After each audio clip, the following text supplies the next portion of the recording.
Hello, everyone, and welcome back to the Future in Review podcast. I'm Berit Anderson, the COO of Future in Review. And for those of you who have never heard of Future in Review before, we are a technology conference that The Economist has called the best technology conference in the world. We're focused on the future of technology and the global economy. And our next conference is coming up November 6th through 9th, 2023 in Rancho Palos Verdes, California, just outside of LA at the gorgeous Terranea Resort. We also run the other arm of our business, Strategic News Service, is the world's most accurate source of predictive information and analysis about the future of technology and the global economy. So that informs a lot of what goes on at the conference. And I'm here today with Caitlin Cameron, who is a longtime friend of FIRE and FIRE attendee. She is the CEO of a company called Otonexus. And we are going to be talking today a little bit more about Otonexus and what it does, but also specifically the problem of antibiotic resistance and bacterial antibiotic resistance and viral antibiotic resistance. So Caitlin, I'm wondering if you could tell me, so just off the bat, you have designed a really incredible technology actually for diagnosing middle ear infections. Can you tell us a little bit more about how that works? What is different about this tool than like what the doctor normally puts in your ear? Yeah, so this tool, exactly, this is all about antimicrobial resistance and AMR, as we call it. This tool that Otonexus has developed is specifically designed for middle ear infections, which happen to be the number one reason for antibiotics in kids. And it is the only technology in the world, the only tool in the world that can instantly differentiate a viral from a bacterial infection inside the middle ear, which is incredibly powerful because it turns out that middle ear infections are the number one reason for antibiotics in kids. And there's no technology and no tool, no technique today that can differentiate a viral from a bacterial infection. So the doctors pretty much have to kind of guess. And as a result, there's massive overprescription of antibiotics for middle ear infections in children. The CDC says we prescribe antibiotics 85% of the time for a middle ear infection. We should prescribe just 15% of the time. So our goal is to affect that difference, that huge overprescription of antibiotics, and bring it down to where antibiotics are used appropriately for middle ear infections, always used when they're needed and not when they're not needed, because the overuse of antibiotics, particularly in children, is incredibly important as it does affect and contribute to AMR, antimicrobial resistance. And this is when the antibiotics, the overuse of antibiotics causes a situation in which the bacteria can evolve around that antibiotic. And that is what the larger conversation for today is, antimicrobial resistance. But a big impact, a way we can affect this, is tools like this that can instantly identify when and when not to prescribe an antibiotic so that we can use those antibiotics judiciously and only when they are necessary. This is a tool that can have a big difference for kids as well as just society as a whole. So I want to take us a little bit of a step back and look at this from a patient perspective, right? If I am a parent, I have a child, and I'm worried about, my kid has an earache, let's say. How many times does one need to be prescribed antibiotics, starting from the beginning of one's life, for AMR or antimicrobial resistance to emerge within? I'm assuming that this is kind of an immuno response of some kind. But please correct me if that's incorrect. And what does that mean? What are the side effects of that? Like, how will that play out negatively for a child later on in their life? Yeah. So the concept of antimicrobial resistance is broad, and of course it isn't just about children. It's every time we use an antibiotic for any reason, in humans, in livestock, for any reason, the overuse of the antibiotics. The whole problem is that bacteria are designed to evolve and to protect themselves. So every time they're presented with, an antibody that we develop in our bodies or an antibiotic, they're trying to evolve around it in order to ensure their own survivability. And as a result, they can evolve very efficiently. They're really, really good at it. Now, with children, when we overprescribe antibiotics, what happens, first of all, is you've got the impact on the kid. When you give an antibiotic to a child, you have side effects, you have diarrhea and nausea and all these other situations that put the child potentially back into the doctor's office. But also creates a situation where too many antibiotics, we know that if we prescribe an antibiotic too soon or too often, we suppress that child's natural antibiotic resistance or antibody development. And we suppress that child's ability to then fight the next infection because they haven't developed the antibodies they need for that fight. And Okay. so that means more antibiotics next time in order to fight again, and then more antibiotics the next time. So we're sort of predisposing that child to the next infection and the next, and predisposing them to the need for more and more and more antibiotics over their life. Now, for us, this goal is to reduce antibiotics for kids and the impact on children's bodies, as well as societal AMR, antimicrobial Mm-hmm. resistance, just because of the volume of antibiotics that are used for this middle ear infection. Again, number one reason for antibiotics in kids. That if we can impact that volume, if we can affect the number from 85% down to 15%, we can affect the total number of antibiotic prescriptions in the United States, in the world. And that has a significant impact. It addresses the broader issue that it's critically important in every use of antibiotics that we are conscious about when we do and do not use antibiotics, that we consciously choose not to use them in situations where they cannot help. And it's not just kids, it's everywhere. You know, Right. we prescribe antibiotics for viral infections all the time.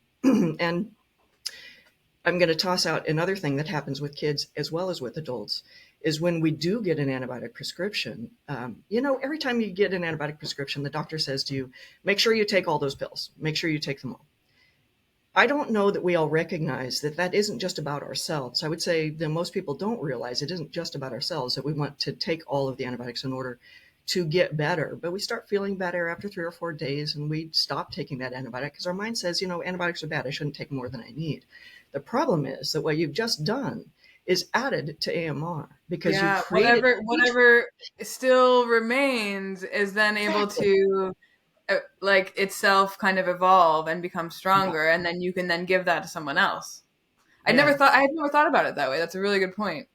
It's really Um, important to take every one so you don't create the environment that helps those bacteria that didn't die from that antibiotic, that haven't yet been killed by that antibiotic, to evolve around the antibiotic that they've been exposed to. Kids and adults both.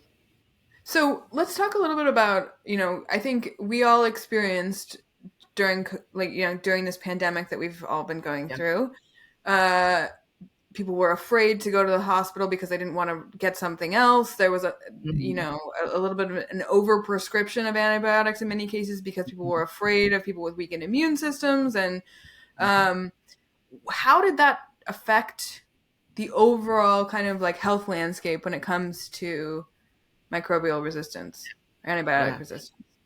Yeah. What we're seeing today, actually, scarily, is actually worse than the worst case scenarios that we had understood previously. First of all, the bacteria are just evolving more quickly and more efficiently and more effectively. But secondly, during the pandemic, the hospitals were overwhelmed with the crisis at hand, and a lot of the antimicrobial stewardship programs went to the side. Plus, we had overprescription, significant overprescription of antibiotics. And what we saw was an actually more rapid evolution of the bacteria and rapid increase in antimicrobial resistance during the pandemic than we had in prior times. And so it was an incredibly bad time for so many reasons. But we're coming out of this pandemic now with an even worse problem on our hands, in that antimicrobial resistance can have a far, far greater impact over time than COVID ever did. And this is what they call the silent pandemic, Mm-hmm. because it's coming on us and we're not prepared and we're not in a good position to battle this in the future yet. And we must put together better antimicrobial stewardship programs and follow them because they do work. There is good evidence that shows that when we have good antimicrobial stewardship programs in the hospitals and in the health community, that they do work. Tell me more about that. What is an antimicrobial stewardship program? Yeah, and you're seeing really some good guidelines coming out for the healthcare system and for all hospitals. And the CDC has put in place some guidelines, some rules, and some programs. But what it's really about is a program in a hospital system, for example, that shows that they are paying attention to when they should and should not prescribe antibiotics. So up front, it's education of individuals about when and when not to prescribe. It's tools to help them know, tools like this one, to help them Mm-hmm. know when and when not to prescribe, because today you don't know, you guess, you don't do a good job guessing. But also tracking, a tremendous amount of tracking that identifies I gave an antibiotic at this time. Here's the proof that it was appropriate this time. And then tracking over time are what is the number and what are the uses of these antibiotics. And when you put in place that kind of infrastructure to pay attention and track and manage and give the physicians and other healthcare providers the tools that they need to do a good job on antimicrobial stewardship, it does work. And you do see a reduction in unnecessary antibiotics, and you do see a reduction in the speed of evolution of the bacteria. And so if I'm a doctor who maybe doesn't have access to that kind of training, are there places that I can go to find that out for myself? Where are the best resources that you found Yeah, for there's not? actually a program that the CDC has implemented called the First Line Program, and that's probably your first place to go. And it has training and education and resources and references, and it's on the CDC website, and it's a good place to get started. Another really good place is the Infectious Diseases Society of America. The IDSA has some tremendous information and references and links that you can use. There's a lot of resources that are out there. All you got to do is kind of dig around a little bit. And if I'm a patient, how do I know, like, what are the questions that I should be asking my doctor to know Yeah. whether, are they thinking about, like, how are they thinking about antibiotics prescription? How do I know if they're taking that Hmm. into consideration or just kind of like knee jerk Yeah. prescribing it? Yeah, it's a difficult thing, but it's really important that patients, all of us, every one of us, take ownership of antimicrobial resistance, antimicrobial stewardship, because we're the ones that really, really, really can make a difference. It's important that we, number one, ask the right questions, and two, if we decide that an antibiotic is appropriate along with our physician, that we then use it appropriately, like I said, all the way to the end. Mhm. There's a number of So questions that don't you want to stop ask. taking your antibiotics before they're done. Number one. Number Well, two. don't take, number one is don't take them if they're not necessary. Ensure, ask enough questions to be confident that your situation is really one that does. In fact, there are times that an antibiotic is absolutely appropriate and sometimes even really necessary. Right. But they're a small percentage of the total of the times that we actually prescribe an antibiotic today. So asking Hmm. those questions about, the doctor says, maybe an antibiotic is appropriate in this case. Ask, what causes you to believe that that is the case? What we have historically seen is that patients, particularly with kids and middle ear infections, a parent will say, look, I got to go to work. You just give the kid an antibiotic so I can move on with my life. Or the child's screaming in pain, please do something. Please do Yeah. something. And so the physician feels the pressure to give an antibiotic when it's not when it's unknown. It's not that Right. they don't know. So the key Or is parents, parents are want an answer, right? Like I they think want a an lot of answer. times people go into a doctor's appointment and they're like, well, what do I do about this? What's the What do I do about answer? And so what an is antibiotic is a thing that a doctor can prescribe to give a needy patient something that will satisfy that question.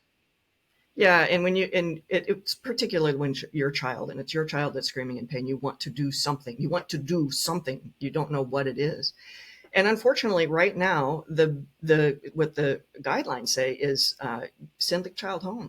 If you're not sure that really an antibiotic is necessary, do watchful waiting. It's one of the great things about tools like this; they can eliminate almost all cases of watchful waiting. Because how horrible is that? Go home, you don't know what is going to happen 3 days, 5 days, 7 days later. If it's still not better, you go back for another antibiotic or another doctor visit, or you get a SNAP prescription, and that means a safety net antibiotic prescription.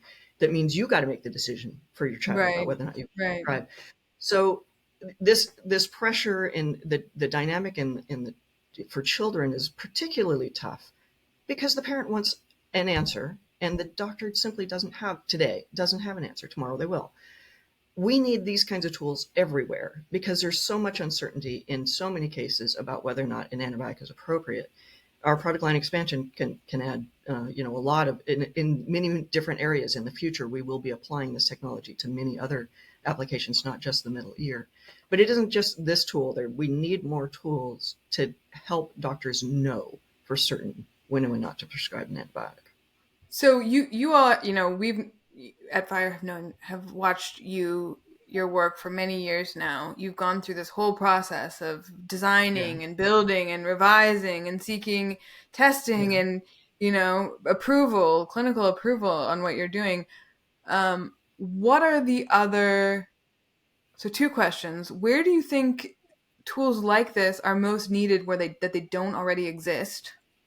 Hmm. And following on that, what advice would you give to those who are interested in developing tools in those spaces? Yeah, three things: cheap, fast, and easy. That's really, really important. Cheap, fast, and easy. And you need a decision while the child or the patient is still in the doctor's office.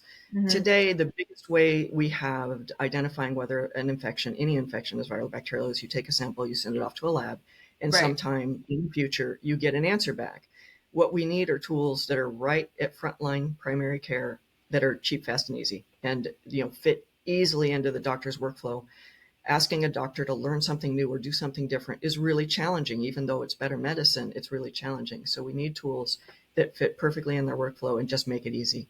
And we need them at frontline care. Today, most of the tools we have are tests, lab tests, things that happen to give you an answer in the future. Tools like this mean that the pediatrician knows in 2 seconds or less what to do.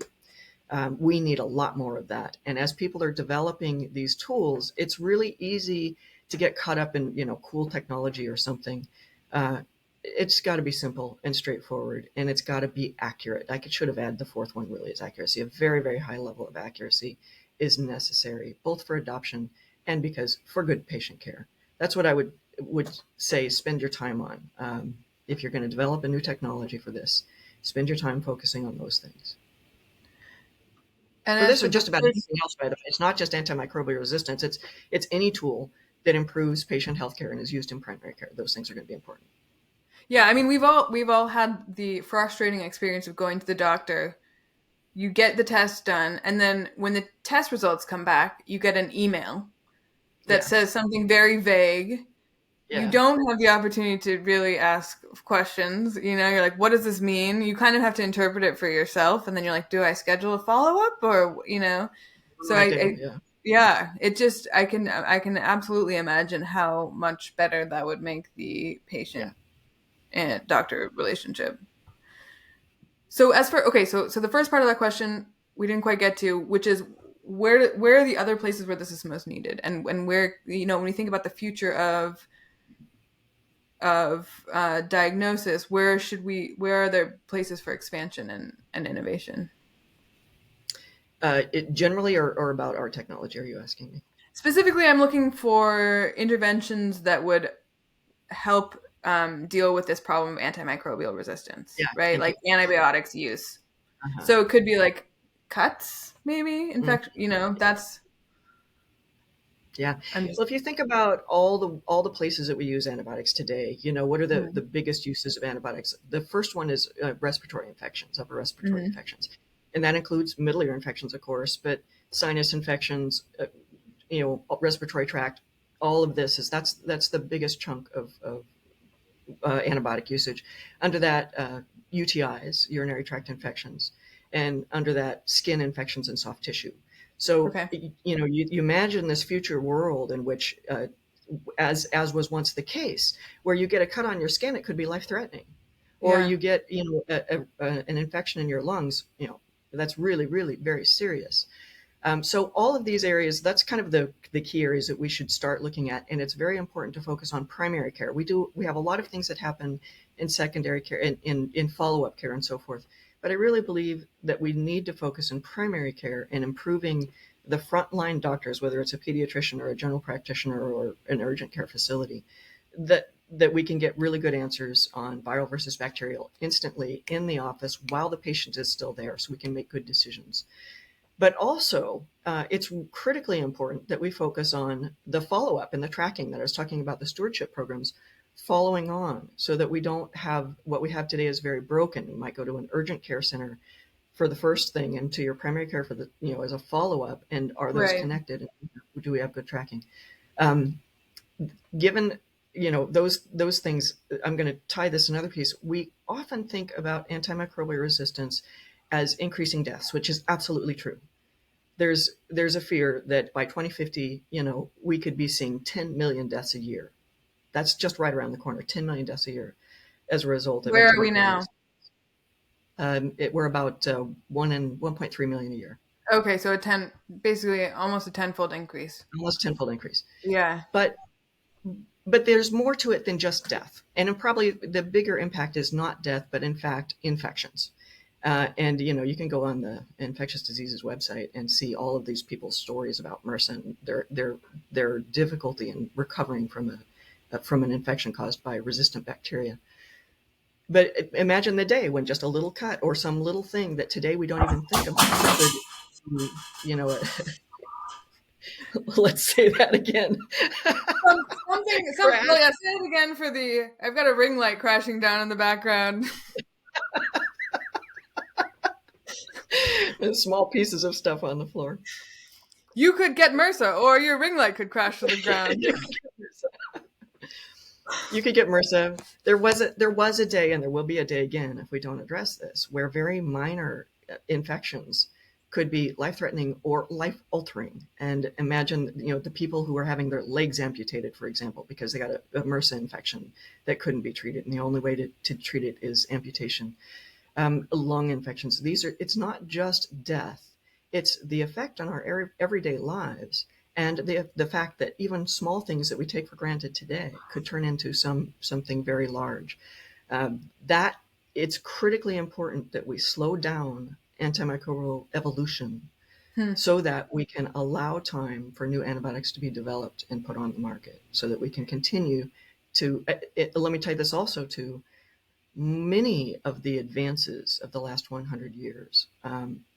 Are very dependent on antibiotics. So surgeries like hip replacement surgeries, knee replacement surgeries, gastro surgeries, they're very dependent on antibiotics to prevent an infection in that major surgery. If we don't have antibiotics, what is the risk of that kind of surgery? Is an infection that potentially could be life-threatening. Yeah.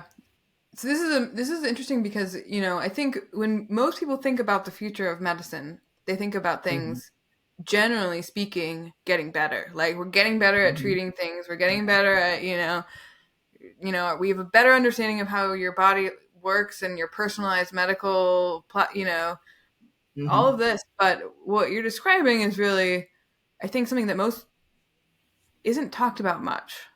Some Yeah. people may be aware of it, but the fact that we are on this trajectory Mm-hmm. to almost return to where we were when Mm-hmm. it comes to our ability to treat Way infections. backwards. Going way backwards. Yeah. It's like this giant loop-de-loop that we were going to go back all the way to, the days Yeah. of leeches to treat. Yikes. Well, you could take antibiotics or you could go for the leeches. Leeches worked pretty well last week. Yeah. Yeah, you've heard me say before, we have added more years to human life in the last 100 years than we have in all prior human history combined. That's amazing when you think about it. But one of the big contributors to that has been antibiotics and Mm-hmm. their ability to put an end to, infections that previously shortened life. Right. Or allow surgeries, as we were just talking about, that Yeah. increase life or improve the quality of life. So this is really a big deal, and we have got to take it more seriously. We are not on a good trajectory, but it can be managed, and that's perhaps incredibly important. Is there are ways to slow the evolution of resistant bacteria. There are ways to manage this situation on a regular basis, and we need some support on the other end, where we need to support the continued development of new antibiotics that can address bacteria, the currently resistant bacteria, and the growth of the resistant bacteria. Well, Caitlin, thank you as always for your time. This has been a fascinating conversation. We Wow. are so proud to have you as a part of the fire community, and we're so inspired by your work. And I am very excited to hang out with you in a very beautiful location for a week I'm and really talk looking forward more to it. It's about. going to be. They're always great. The fire conferences are amazing, and so we're really looking forward to it as well. Thank you Yeah, so much for your time, and we will talk my again pleasure. soon. All right, my pleasure. Thank you.